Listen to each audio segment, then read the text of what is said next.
Assalamu alaikum wa rahmatullahi ta'ala wa barakatuh. Donc, nous allons pouvoir maintenant passer au sujet numéro 2, au tuto numéro 2. Maintenant que vous avez bien compris bien, qu'il y avait l'homme, qu'il y a Dieu, bien, et que ce qui le lie, bien, c'est la fitra. Donc, la lumière de l'homme, la lumière de Dieu et ce lien que l'on appelle la fitra. Bien, nous allons pouvoir passer à notre deuxième tuto, Inch'Allah, qui est celui de l'explication du baptême. Alors, on va commencer déjà par expliquer par qui a été apporté le baptême. Donc, celui qui symbolise le baptême dans la religion chrétienne et dans la religion musulmane, c'est le prophète Jean-Baptiste, le prophète Yahya. Alors, dans le Coran, on nous parle d'histoires de 25 prophètes différents. Donc, ces 25 prophètes, le dernier, celui dont on parle, celui qui est suivi dans la religion musulmane, c'est le prophète Mohammed, sallallahu alayhi wa sallam. Et avant lui, dans l'ordre chronologique, il y a Jésus. Avant Jésus, il y a Yahya. Yahya, c'est le prophète Jean le Baptiste. Donc, on retrouve cette appellation dans le Nouveau Testament. Dans le Coran, on nous dit juste Yahya. Et le père de Yahya était également un prophète, puisque c'est le prophète Zacharia, appelé le prophète Zacharie dans le Nouveau Testament. La femme de Zacharia s'appelle Élisabeth. Alors, je n'ai pas retrouvé dans le Coran son nom, on parle juste de sa femme. Juste pour petit rappel, Zacharia et Élisabeth ont adopté Marie, mère de Jésus, et donc c'est eux qui se sont occupés d'elle dans le sanctuaire. Et donc après s'être occupés d'elle, en même temps que Marie était enceinte de Jésus, et bien Élisabeth était enceinte de Yahya. Alors ce prophète, le prophète Jean-Baptiste, Yahya, est arrivé dans la religion de Dieu pour en fait anticiper, pour préparer le message de Jésus.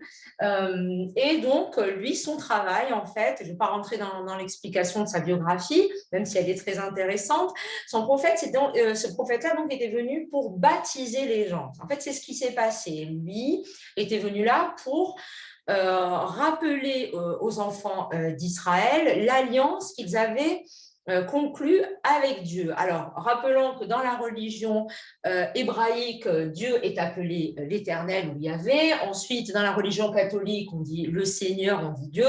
Et puis nous aussi, on dit le Seigneur des mondes, Allah. Donc, en fait, il s'agit bien de la même religion. C'est une continuité avec des prophètes qui sont venus successivement pour apporter le message divin sur terre. Donc, le prophète Yahya, lui, tout ce qu'il a fait le long de son ministère, c'est en fait se placer dans le Jourdain. Et là, il y avait les enfants d'Israël qui venaient des quatre coins de la péninsule arabique et qui venaient donc se faire baptiser. Et vous allez voir que c'est en lien direct avec le tuto précédent.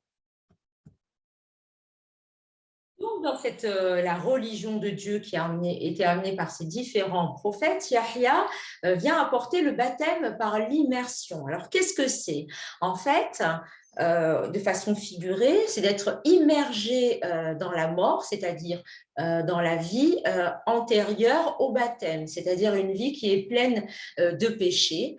Et en fait, c'est comme ça que vous regardez dans les films, quand il y a un baptême, en fait, les gens sont immergés dans l'eau et puis quand ils ressortent de l'eau, vous les voyez ressortir avec un sourire resplendissant. En fait, c'est parce que dans ce baptême, ils expriment leur volonté de conscience d'être dans la mort intellectuelle, dans la mort, dans les péchés, dans le bas monde, etc., et d'être revivifié par Dieu. C'est ce que l'émir Abdelkader appelle dans la religion musulmane l'entrée dans la prééternité, c'est-à-dire l'engagement d'être dans une conscience qui va nous emmener vers Allah. Donc ceci, c'est le baptême par immersion. Et ensuite, vous allez avoir le baptême par le Saint-Esprit. C'est celui qui est pratiqué dans les églises et qui caractérise le chrétien. Donc, c'est la promesse de ceux qui croient en Dieu à l'église. Et en fait, ce qu'ils font, c'est qu'ils prennent le nouveau-né et ils mettent de l'eau sur la tête. Et c'est exactement ce qu'il y avait dans le cours précédent. C'est-à-dire qu'à ce moment-là, quand l'enfant reçoit l'eau sur la tête, eh bien, c'est pour la fitra, c'est pour le connecter avec le divin, pour illuminer cette foi, en fait, parce que l'eau est source de vie. Et donc, pour créer un lien de vie entre le croyant, bébé qui vient arriver se faire baptiser, et Allah. Donc, c'est la même chose dans toutes les religions, c'est juste que c'est pratiqué différemment. Alors, avec tout ça, vous allez me dire, oui, mais bon, c'est un peu compliqué, il y a plusieurs courants dans la religion catholique, et ceci est pareil pour toutes les religions. Je veux dire, dans l'islam, il y a aussi une forme d'orthodoxie. Les juifs aussi ont une forme d'orthodoxie. Et vous avez les ultra-orthodoxes qui ne reconnaissent pas, par exemple, le sionisme. C'est pour ça qu'il faut absolument arrêter de dire les juifs, les juifs, les juifs. Il y a une entité en Israël qu'on appelle le sionisme et qui a un dessein pour le monde, mais l'ensemble des juifs sont des gens qui sont croyants et qui sont bons et à l'intérieur même de leur religion, eh bien, il y a différentes branches, comme dans le catholicisme, comme dans l'islam, avec les salafistes, etc., etc. Donc là, aujourd'hui, par rapport au baptême, on va juste voir 3 points qui partent donc du catholicisme. Nous avons les chrétiens, les évangéliques et les protestants. Je ne vais pas aller plus loin aujourd'hui, sinon ça va vous faire trop d'informations. Les chrétiens, qu'est-ce qui les caractérise? Eh bien, ils suivent le pape, ils sont attachés au pape et ils adorent la Vierge. Ils ont les représentations de la Vierge en statue, ils prient la Vierge.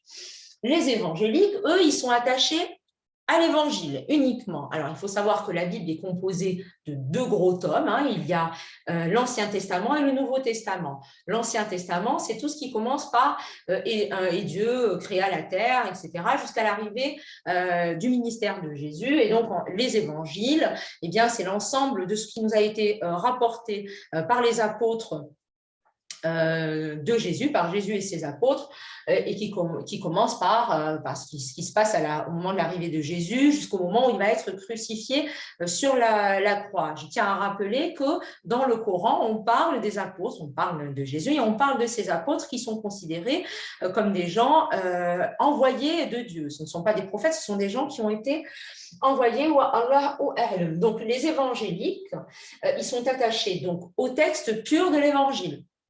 Ils ne reconnaissent pas le pape, ils rejettent la mariolatrie.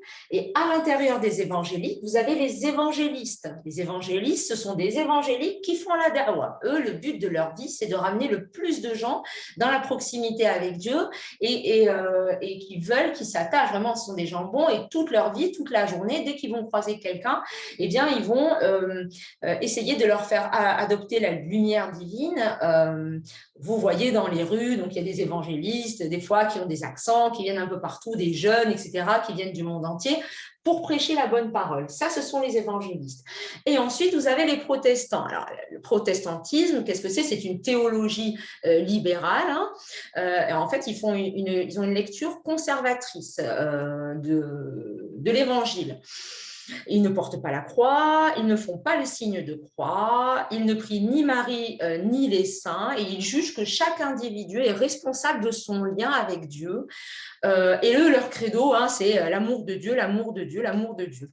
Donc, car Dieu est le seul à pouvoir interférer dans leurs prières. Éventuellement, parfois, ils prient Jésus, ils demandent à Jésus d'interférer, mais je ne connais pas trop. Je ne vais pas vous dire des choses que je ne connais pas. Et c'est un courant qui a été apporté par le pasteur Luther. Voilà, j'espère que ceci vous aura permis de comprendre, 1, de savoir ce qu'était le baptême et ce que ça signifiait, et 2, au moins de connaître les 3 courants principaux de la religion catholique. Allahu alam, à Dieu appartient la connaissance.